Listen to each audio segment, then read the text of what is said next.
to appeal a break? Yes. All right. Are you on probation? No. Are you on parole? All right. Has anybody promised you anything other than what's been stated here today on the record to get you to plead to these charges? No.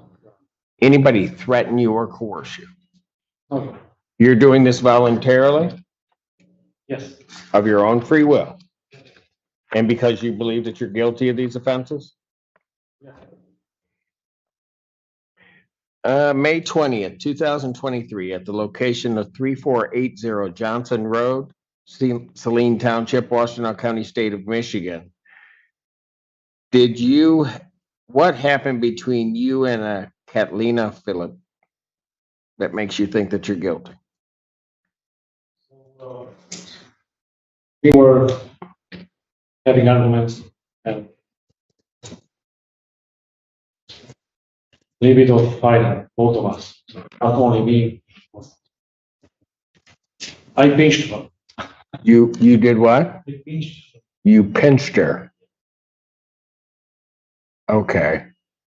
So you were arguing, you were fighting, and then ultimately you pinched her? All right. Did she give you permission to do that? We didn't talk about permission before.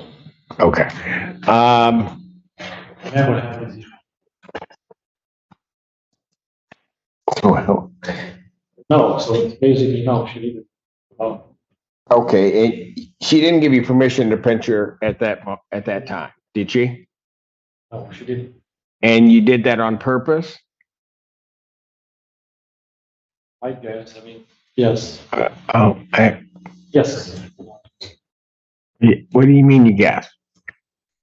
I mean, it's really simple. Did you pinch her on accident or I don't, No. counsel, did you want to do the voir dire? Yes. Because please. Okay, on the date and time that the judge did indicate, again, you were at the home of, the home in Saline that you and your wife reside in, correct? Correct. Okay, and you had been involved in an argument with your wife, correct? Correct. And throughout the course of this argument, as you indicated, you had pinched her, correct? Correct. And during that pinch, you clearly you did not have permission to pinch her. Correct. Okay, and so based on that, did you, in terms of you not having permission to pinch her, you indicated that you believe that she gave you permission, correct? Correct. Okay, however, it's fair to say that the police came to the home, correct? Okay, and it's true to say that you had also made admissions while you were in the vehicle that she had touched her without her permission, correct? Correct. Your Honor, I have nothing. I'm satisfied. Hold it, but did he say that at the time he thought he had her permission? At the time of this argument, and at the time that you had contact with her in which you pinched her, did you believe or did you know that you did not have permission to pinch her at that specific time that you had touched her and pinched her? You did not have her permission. Is it correct or not? To pinch her. Okay, Your Honor, I'm satisfied. Okay, well, and when the police trooper showed up, correct? The police showed up? What happened with your interaction with the police? Should I describe everything or? Your Honor, may I have one? Yes, please. Thank you. On that date, you had encounters with a police officer, Jones, correct? Correct. And also another police officer, a trooper, actually, Nathan Dillon. Yes. Okay, and at some point in time when the police had come to the home due to the fight that you and your wife had been having, did the police at some point in time tell you to come with them? Yes. Okay, and did the police also at some point in time attempt to put cuffs under your back? Okay, so during that process of while the police were investigating this issue with you and your wife, did you walk away? No. Okay, did you in any way, shape, or form oppose the police at any point in time during their interaction with you? Did you fail to obey their lawful commands of either stopping, not moving away from their area? Yes, I think it's. Okay, you can't think, either you did or you didn't. Yes. Okay, Well, and so in a way, did you also, and not in a way, but did you oppose any other lawful commands, such as, again, did they indicate for you to stop? And did they say stop, stop, stop, and you kept moving at some point in time during this interaction with the police? Yes, Okay, and you observed them to have a police badge on them, correct? correct. And they were in a blue uniform? Yes, Okay, so you were aware that they were they were Michigan State Troopers at that time? yes, of course. Okay, and they were affiliated, they were law enforcement? Your Honor, I'm satisfied. Well, Your Honor, the people aren't satisfied. pardon? May I voir dire? Yes. Mr. Phillip, when the police were trying to arrest you, did you hit one of the officers? No, Okay, and are you aware that one of the officers was bleeding from the face? Are you aware that one of the officers was bleeding from the face? yes, I was aware, and I even asked him what happened, and he told me, he got, Okay, and so were you thrashing about when they were trying to arrest you? Were you making movements when they were trying to arrest you?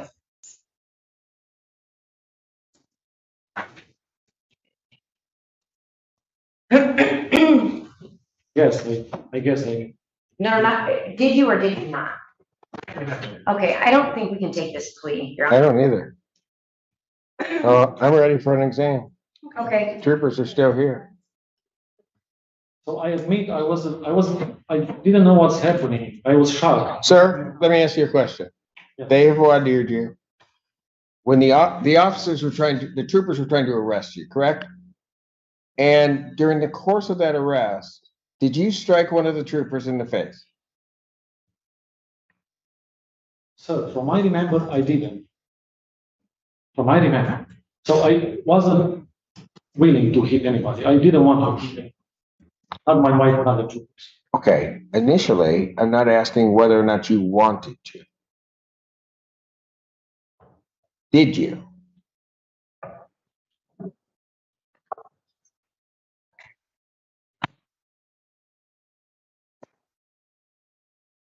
Yes, the handcuffs, their handcuffs hit the trooper didn't. He even told me that. Their handcuffs did what? Due to the struggle, they said due to the struggle, the handcuffs hit. Okay, so they were trying to put handcuffs on you, right? What, they get one handcuff on you and then you moved away from them? I had all my hands behind.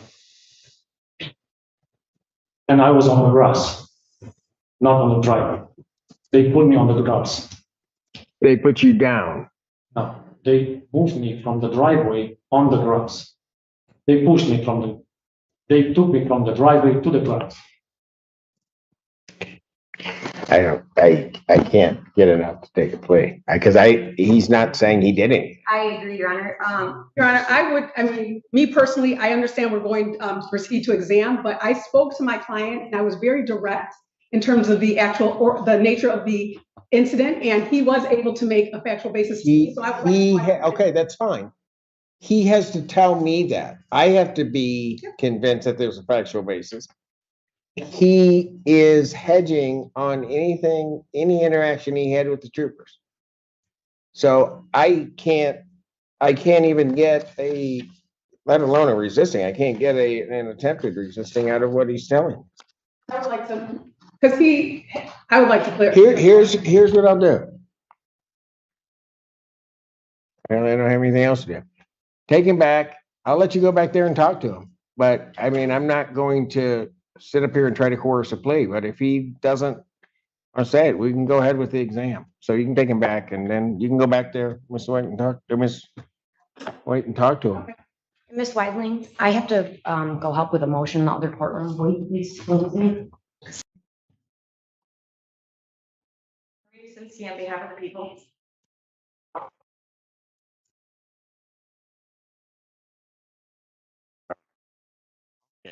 Okay. Sir, you had an adequate opportunity to speak with your attorney. Yes. All right. You may continue voir dire, Ms. Bond. Thank you. Okay, so going back to the date of May 20th of 2023, is it fair to say that while you were in the process of being arrested and a trooper with the last name of Jones was attempting to handcuff you, you pulled away at that moment, correct? Right. Okay, and due to the struggle that you were having with Trooper Jones's handcuffs struck the left side of his face, causing him to have suffer injuries, correct? Correct. Is that a yes or no? Yes. Okay. Your Honor, the people would be satisfied if that is what actually happened, but it actually struck Trooper Dillon in the face. I'm just referring Okay, to the you're- investigator's all right. report. But it struck a trooper in the face. Right? Yes. But the listed victim is Trooper Dillon. He's the one that suffered injury. Okay. Well, let me correct myself. Is it fair to say that it was Trooper Dillon, Dylan, who you didn't drive in the scout car with to the jail and the hospital? It was the other trooper that was struck in the face, correct? That you, yes. okay. All right. Given that testimony, has the court complied with the court rule? Would it be proper to accept this defendant's plea? Yes, Your Honor. Yes, Your Honor. Court will accept the defendant's pleas of guilty to counts 3 and 5.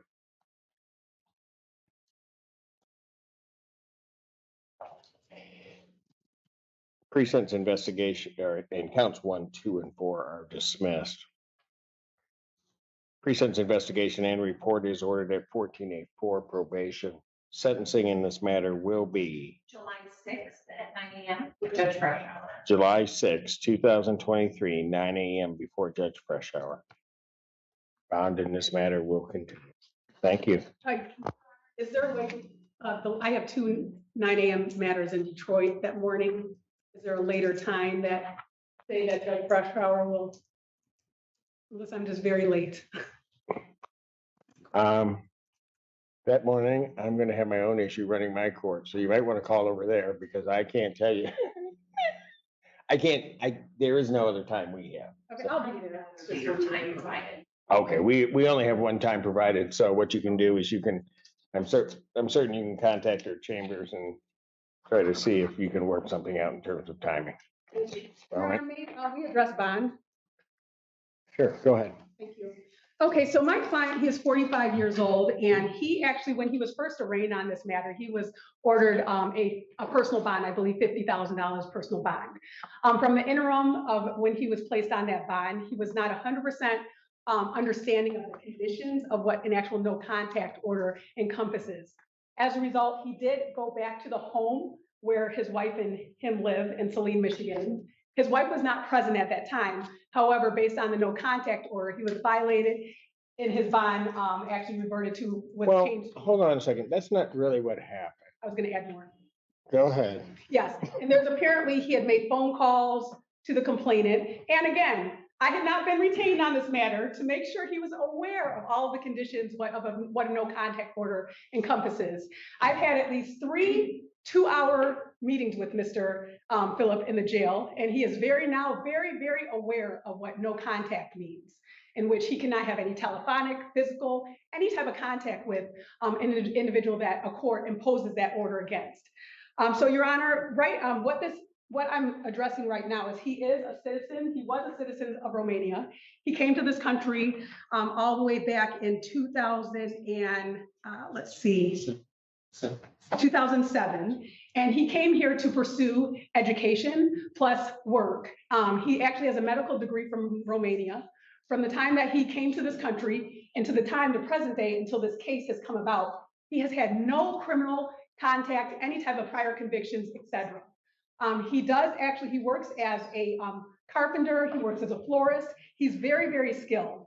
The home that was actually built in Saline, Michigan, amongst his wife and him and his children that live in currently, he built that from the ground up. He also built a home in Livonia that is now set to be, the occupants are set to be his grandparents-in-law. And that is the home that he will go to if this court agrees to allow him for his bond to revert it back to a personal bond. I see the situation as we know what the purpose of bonds are put in place for is to A, make sure the person appears for all their court hearings, B, does not present a danger to the community or to the complainant, and C, abide by all the contact or any other orders that the court imposes. Now that this was Mr. Phillips' violation in which there was no issues in terms of any contact with the complainant, any violence, anything that would really not be in a position that he should be eligible back to go down to his personal bond status. I believe this is a situation where Mr. Phillip is very aware of the conditions and he will abide by them.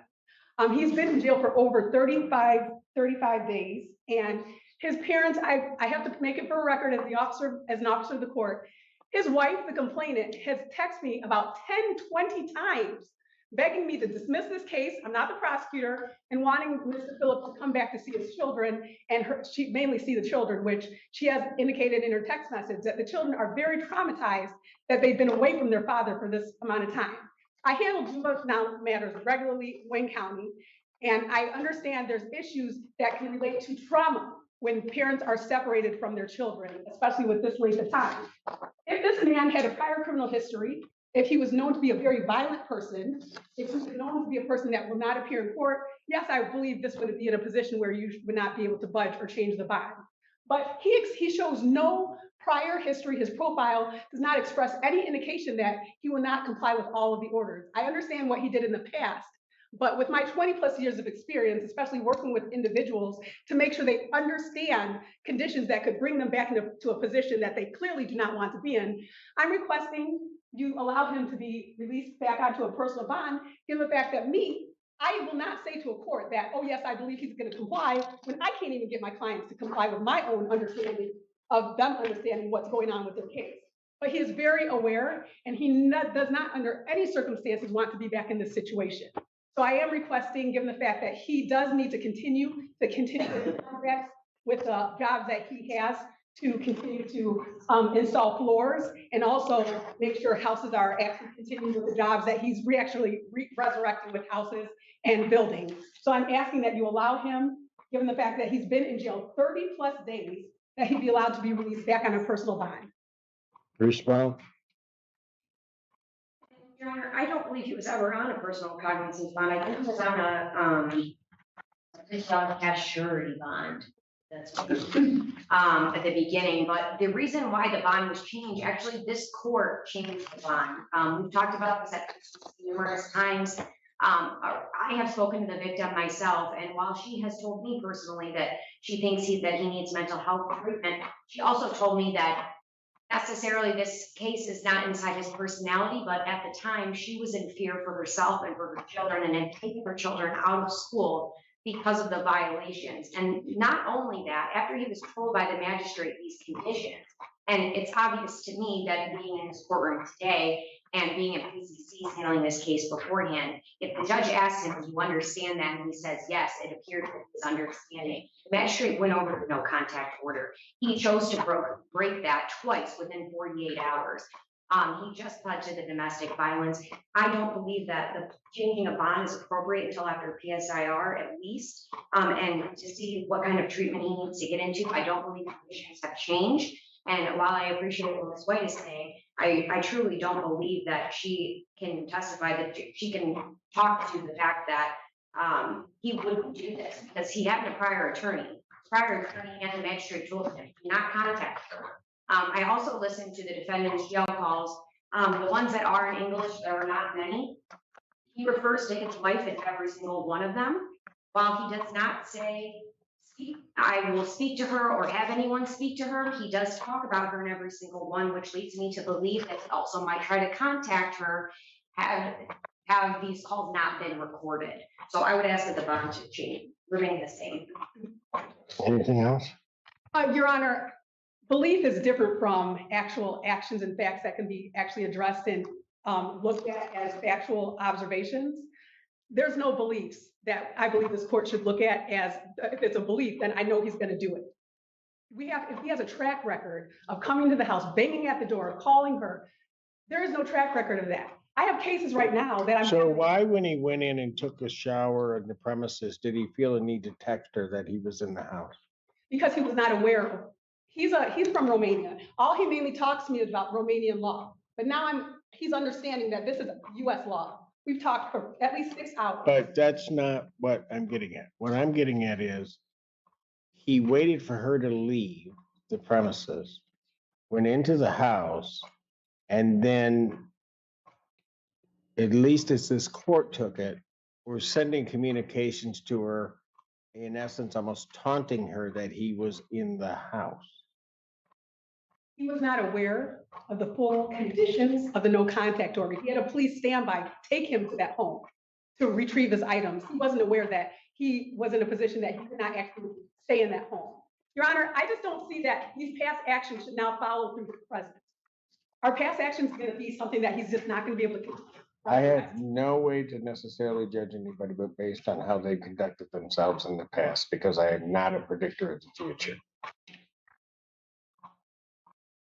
Motion for bond reduction denied. Bond will remain the same. You can bring it up with Judge Freshour. Thank you.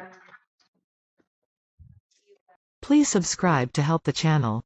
This courtroom scene focuses on a plea hearing and bond decision involving a man accused of domestic violence and resisting police. At the beginning, the judge carefully questions the defendant to ensure his plea is voluntary and truthful. The defendant admits that during an argument with his wife, he intentionally pinched her without her consent. Confirming the basis for the domestic violence charge, the court then shifts to what happened when police arrived. The defendant initially hesitates and gives unclear answers, but after further questioning, he admits that he pulled away from officers during arrest, and during the struggle, a trooper was injured when handcuffs struck his face. This establishes the charge of resisting and obstructing law enforcement. After confirming the facts, the judge accepts the guilty plea, dismisses some charges, and schedules sentencing for a later date. The focus then moves to a bond reduction request. The defense argues that the defendant has no prior criminal history, is a hard-working immigrant from Romania, and has been in jail for over a month. They claim he misunderstood the no-contact order, which led to the violation, and emphasize that his wife wants him back home for the sake of their children. However, the prosecution strongly opposes this request. They point out that the defendant violated the no-contact order multiple times within 48 hours, and his actions cause fear for the victim and her children. They also raise concerns about his behavior and statements during jail calls. In the end, the judge is not convinced by the defense arguments and decides to deny the bond reduction, meaning the defendant will remain in custody. The court emphasizes that past actions and violations cannot be ignored when determining future risk.